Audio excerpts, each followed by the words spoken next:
चार धाम यात्रा भारत की सबसे पवित्र और सबसे कठिन यात्राओं में से एक मानी जाती है। उत्तराखंड के ऊंचे पहाड़ों में बसे केदारनाथ, बद्रीनाथ, गंगोत्री और यमुनोत्री इन चार धामों तक पहुंचने के लिए सदियों से श्रद्धालु अत्यंत कठिन मार्गों से गुजरते रहे हैं। संकरे पहाड़ी रास्ते, भूस्खलन, अनिश्चित मौसम, खतरनाक मोड़ और भारी ट्रैफिक हमेशा से इस यात्रा की सबसे बड़ी चुनौती रहे हैं। हर साल लाखों यात्री इन कठिनाइयों के बावजूद चार धाम की यात्रा पूरी करने का संकल्प लेते हैं। लेकिन इस यात्रा का सबसे बड़ा प्रश्न हमेशा यही रहा है, क्या यह यात्रा कभी इतनी सुरक्षित और सरल हो सकती है कि ये कठिनाइयां लगभग समाप्त हो जाएं? इसी प्रश्न का उत्तर है चार धाम सुरंग प्रोजेक्ट। चार धाम सुरंग प्रोजेक्ट भारत सरकार की एक अत्यंत महत्वाकांक्षी योजना है, जिसका उद्देश्य चारों धामों तक पहुंचने के लिए मजबूत, सुरक्षित और ऑल वेदर कनेक्टिविटी प्रदान करना है। पर्वतीय भूगोल में जहां बड़े पैमाने पर निर्माण करना बेहद मुश्किल होता है, वहीं सुरंगें यात्रियों के लिए एक नया युग लेकर आती हैं। यह प्रोजेक्ट उत्तराखंड के पर्वतीय क्षेत्रों को सुरंगों और अत्याधुनिक रोड नेटवर्क से जोड़कर एक पूरी तरह से नए ट्रांसपोर्ट इंफ्रास्ट्रक्चर की रूपरेखा तैयार कर रहा है। यह सिर्फ सड़क सुधार का काम नहीं है, बल्कि एक ऐसा नेटवर्क बना रहा है जो सबसे खतरनाक पहाड़ी इलाकों को बाईपास कर देगा और चार धाम यात्रा को अत्यंत सुरक्षित और मौसम रोधी बना देगा। इस परियोजना की नींव उस समय रखी गई जब सरकार ने देखा कि चार धाम यात्रा के दौरान हर साल हजारों यात्रियों को भूस्खलन, सड़क धंसने, भारी बारिश और बर्फबारी की वजह से बीच रास्ते में रुकना पड़ता है। कई बार सड़कें कई दिनों तक बंद रहती हैं, जिससे यात्रियों की सुरक्षा और प्रशासन दोनों पर भारी दबाव पड़ता है। जब ऑल वेदर रोड प्रोजेक्ट शुरू किया गया, तब भी पहाड़ी रास्तों की अनिश्चितता बनी रही।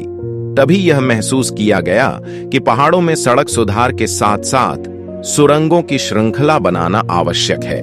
इन्हीं विचारों से इस भव्य प्रोजेक्ट की शुरुआत हुई।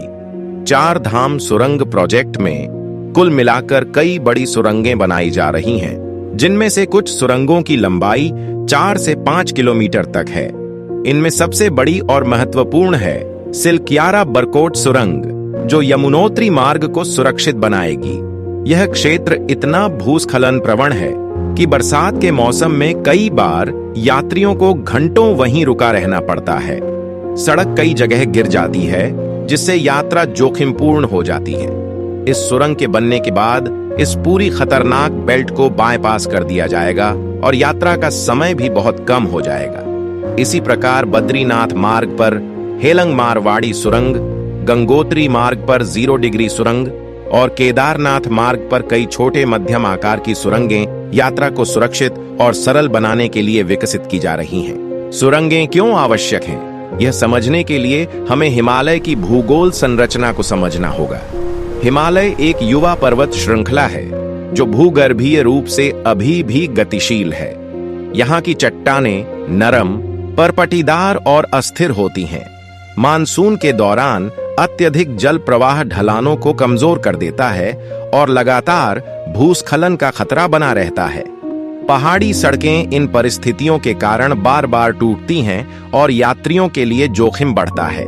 सुरंगें इन सभी प्राकृतिक खतरों को पूरी तरह समाप्त कर देती हैं, क्योंकि सुरंग के अंदर चट्टानों को मजबूत लाइनिंग से स्थिर किया जाता है और मौसम का प्रभाव लगभग शून्य हो जाता है।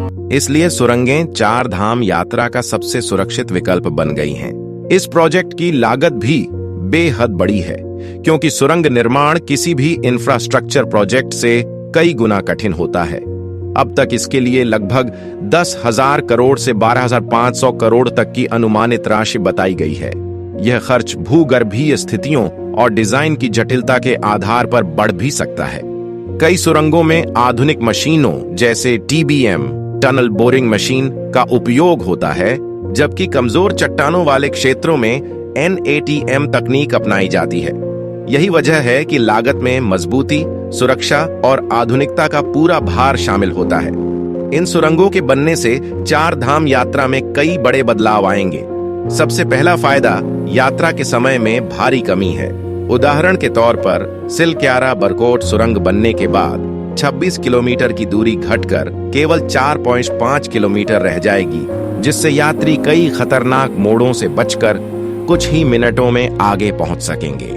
इसी तरह बद्रीनाथ रोड पर ट्रैफिक का दबाव कम होगा और गंगोत्री के अब सबसे महत्वपूर्ण प्रश्न है, यह प्रोजेक्ट कब पूरा होगा? सरकार ने इस प्रोजेक्ट को 2 मुख्य चरणों में विभाजित किया है। पहले चरण की प्रमुख सुरंगें जैसे सिलक्यारा बरकोट, हेलंग मारवाड़ी और 0 डिग्री सुरंग 2026 से 2028 तक पूरी होने की उम्मीद है।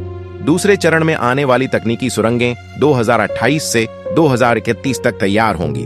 अनुमानित अंतिम समय सीमा 2021-2032 के बीच रखी गई है, जब 4 धाम यात्रा पूरी तरह सुरंग आधारित और ओनेल वेदर कनेक्टिविटी से सुसज्जित होगी। 2024 से 2025 तक इस प्रोजेक्ट में तेजी दिख रही है। कई सुरंगों में खुदाई 70 से 80% पूरी हो चुकी है। कुछ सुरंगें डीपीआर और पर्यावरणीय मंजूरी के चरण में हैं, जबकि कुछ सुरंगों में तकनीकी डिजाइन को अंतिम रूप दिया जा रहा है। हालांकि पर्वतीय निर्माण हमेशा कठिन होता है और समय सीमा में बदलाव भी आ सकता है, लेकिन वर्तमान प्रगति को देखते हुए परियोजना का 2031 से 2032 तक पूरा होना बहुत संभव दिखाई देता है। पहाड़ों में सुरंग बनाना सिर्फ निर्माण नहीं, बल्कि प्रकृति से संतुलन बनाकर चलना है। यही वजह है कि इस प्रोजेक्ट में हर कदम पर पर्यावरण संरक्षण, पेड़ प्रत्यारोपण, ढलान स्थिरता और जल प्रवाह संतुलन का विशेष ध्यान रखा जा रहा है। यह प्रोजेक्ट आने वाले समय में न सिर्फ यात्रा को बदल देगा, बल्कि उत्तराखंड की पूरी अर्थव्यवस्था और पर्यटन उद्योग को भी एक नया आयाम देगा। स्थानीय लोगों को रोजगार मिलेगा, यात्रियों की संख्या बढ़ेगी और 4 धाम यात्रा पूरे विश्व में अत्यंत सुरक्षित और व्यवस्थित यात्रा के रूप में पहचान बनाएगी। 4 धाम सुरंग प्रोजेक्ट का दूसरा चरण वह हिस्सा है जहां से वास्तव में उत्तराखंड की भौगोलिक संरचना एक नए स्वरूप में बदलने लगती है। पहले चरण की सुरंगें जहां खतरनाक मोड़ों और भूस्खलन वाली ढलानों को बाएं पास करती हैं, वहीं दूसरा चरण उन क्षेत्रों को पूरी तरह सुरक्षित रूप से जोड़ने का प्रयास करता है जो वर्ष भर यातायात दबाव, दुर्घटनाओं और मौसम संबंधी बाधाओं से सबसे अधिक प्रभावित रहते थे। यह चरण मुख्य रूप से लंबी सुरंगों, double tube tunneling system, underground control center और हाईटेक सुरक्षा प्रणालियों पर केंद्रित है।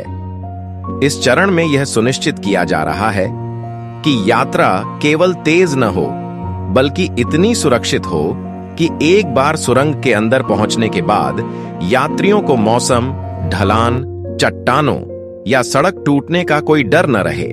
यह प्रोजेक्ट पहाड़ों की कठिनाइयों को देखते हुए इंजीनियरिंग के सबसे आधुनिक सिद्धांतों पर आधारित है।